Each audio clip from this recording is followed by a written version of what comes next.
Movie की शुरुआत में हम एक छोटे मासूम बच्चे एरिक को देखते हैं जिसे कुछ दिन से काफी डरावनी आवाजें सुनाई दे रही थीं और इसी वजह से वो ठीक से सो नहीं पाता था और साथ ही साथ अपने पेरेंट्स से भी वो ठीक से बात नहीं करता था। उसकी ये हालत देख के उसके मॉम एंड डैड एक साइकेट्रिस्ट को घर पे बुलाते हैं। एरिक डॉक्टर को बताता है कि मुझे रात को अजीब सी आवाजें आती हैं और वो मुझे तस्वीरें बनाने पे मजबूर करती हैं। डॉक्टर ये सुन के कहती है कि ये शायद इसकी इमेजिनेशन है। डॉक्टर उसके मॉम एंड डैड को बताती है कि ये सब कुछ इसलिए हो रहा है क्योंकि अभी अभी वो एक नए घर में शिफ्ट हुआ है। आपका बेटा बस अकेला फील कर रहा है। इसके बाद डॉक्टर यहाँ से चली जाती है और गाड़ी में रेडियो पे काफी अजीब सी आवाजें आने लगती हैं। दूसरी तरफ एरिक एक ड्राइंग बनाने लग जाता है। इधर डॉक्टर के कान में एक मक्खी चली जाती है। मक्खी की वजह से डॉक्टर के कान में दर्द होता है और उसकी आंखों से खून आने लग जाता है। गाड़ी का बैलेंस बिगड़ जाता है और गाड़ी सीधा जाके एक पेड़ में लगती है और उस पेड़ की टहनी डॉक्टर के मुंह के आर पार हो जाती है और बुरी तरह से डॉक्टर मारी जाती है। डॉक्टर के मरने के बाद वो मक्खी उसके कान से निकल के उड़ जाती है और इधर एरिक ने अपनी ड्राइंग कंप्लीट कर ली थी जहाँ पे पेड़ की टहनियों में से खून निकल रहा था, यानी कि एरिक जानता था कि डॉक्टर की मौत इसी तरह से होगी। एरिक का डैड डैनियल देखता है कि दीवार के एक कोने पे बहुत सारी मक्खियाँ बैठी हुई हैं। वो उन मक्खियों पे स्प्रे करने लगते हैं। तभी एरिक की कॉल आती है कि डैड मेरी बॉल एक पूल में गिर गई है, प्लीज मुझे आके यहाँ से निकाल दें। डैनियल वो बॉल अपने बेटे को निकाल देता है और उसे पूल के पास खेलने से मना कर देता है और तभी उसकी मॉम उसको शावर लेने के लिए ऊपर बुला लेती हैं। वॉशरूम में स्पीकर पे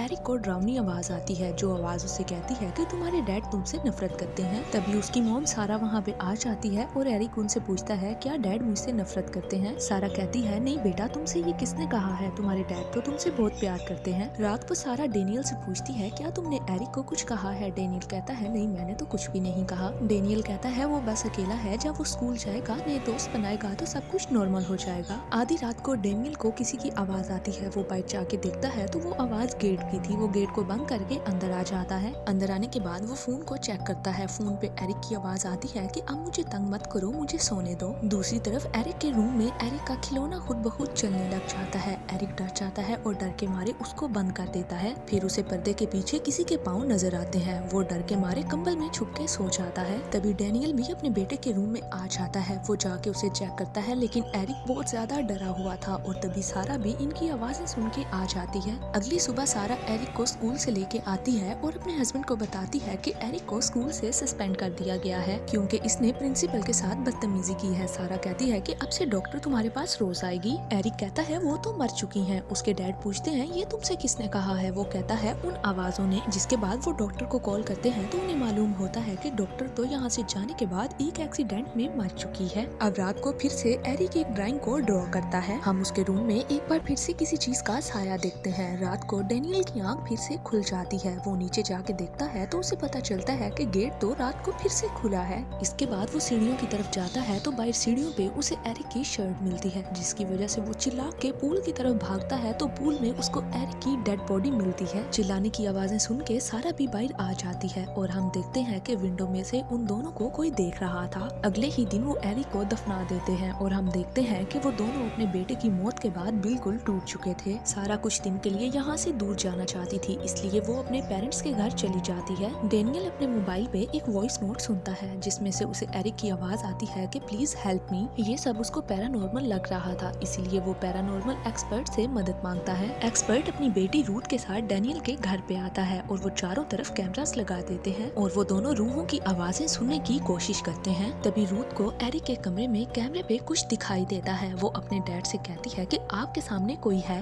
मगर उसके डैड को कुछ नजर नहीं आता बल्कि हेडफोन में से चीखों की आवाजें सुनाई देती हैं। चिल्लाने की आवाजों से वो घबरा जाते हैं और समझ जाते हैं कि जरूर इस घर में कुछ पैरानॉर्मल हो रहा है। रात को सब सो जाते हैं तो रूथ के डैड की आंख खुल जाती है। वो किचन में जाके देखते हैं तो उन्हें अपनी वाइफ दिखाई देती है जो कि अब मर चुकी थी। वो उनसे बात करने लगती हैं और उन्हें कहती हैं कि अब से हम हमेशा साथ रहेंगे और फिर चाकू उठा के वो उनका बाजू काटने लग जाती है। जैसे ही वो चाकू से उनका बाजू काटने लगती है इतने में रूथ वहाँ पे आ जाती है और इतने में उसके डैड होश में आ जाते हैं। दरअसल वो खुद चाकू से ही अपना हाथ काट रहे थे। दूसरी तरफ सारा को अपने मरे हुए बेटे एरिक की कॉल आ जाती है। एरिक अपनी मॉम से कहता है कि मॉम डैड किसी को घर लेके आ गए हैं और वो मुझे नुकसान पहुंचाना चाह रहा है। सारा पूछती है कि बेटा तुम कहाँ पे हो। एरिक कहता है कि मॉम मैं अपने बेड के नीचे छुपा हुआ हूँ। सारा घबरा जाती है और अगली सुबह रूथ एक पेड़ पे मरी हुई बिल्लियों को देखती है और फिर एरिक उन सारी बिल्लियों को पेड़ से उतार के दफन करता है और उसी वक्त सारा भी वहाँ पे पहुँच जाती है और काफी गुस्सा करती है। फिर वो एरिक को ढूंढते हुए उसके रूम में चली जाती है। वो बेड के नीचे देखती है लेकिन वहाँ पे एरिक नहीं होता। फिर उसे एरिक अपने खिलौने से खेलता हुआ दिखाई देता है। वो एरिक के पास जाने लगती है लेकिन एरिक भाग के बेड के नीचे चला जाता है। जब वो बेड के नीचे देखती है तो उसे किसी के पाँव नजर आते हैं लेकिन वहाँ पे कोई भी नहीं होता। वो फिर से नीचे देखती है तो फिर उसे कोई वहाँ पे खड़ा हुआ दिखाई देता है और बेड के ऊपर वो चढ़ जाता है लेकिन जैसे ही वो ऊपर देखती है तो ऊपर कोई भी नहीं होता और तभी उसके पीछे वही चुड़ैल आ जाती है और उसको पकड़ लेती है। इधर रूथ के डैड डैनियल को बताते हैं कि काफी सालों पहले इस घर में एक चुड़ैल को टॉर्चर किया गया था। वो चुड़ैल काला जादू करने के लिए बिल्लियों को मारा करती थी, इसीलिए उन्हें पेड़ पे मरी हुई बिल्लियां मिलती हैं। इतने में सारा पर्दे से लटक के अपनी जान दे देती है।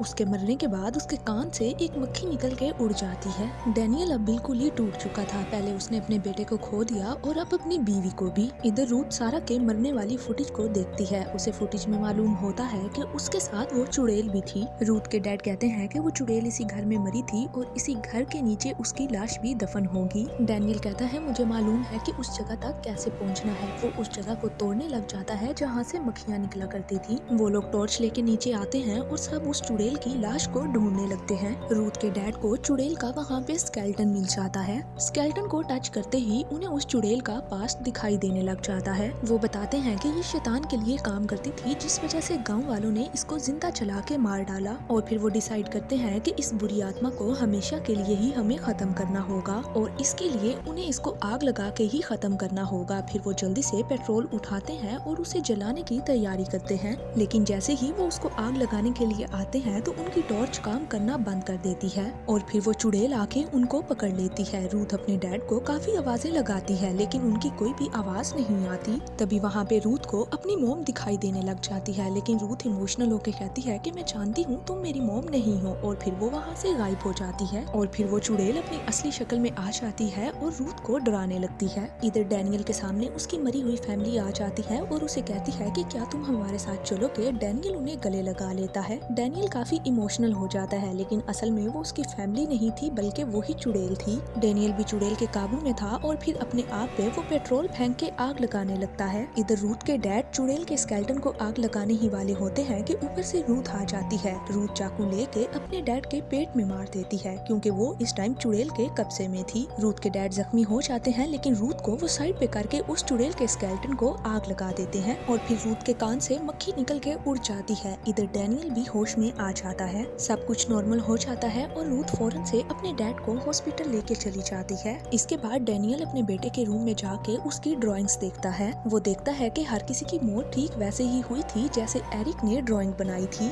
और फिर डैनियल को याद आ जाता है कि जिस रात वो दरवाजा बंद करने के लिए बाहर गया था वो उस चुड़ैल के कब्जे में था और उसने खुद ही अपने बेटे को पूल में डुबो के मार दिया था और ये सब कुछ जान के उसे अब बहुत पछतावा होता है। इसके बाद वो पूल के पास बैठ के गन निकाल के अपने आप को खुद ही शूट करके मार देता है और इस घर में आने के बाद ये पूरी फैमिली इसी घर में खत्म हो जाती है।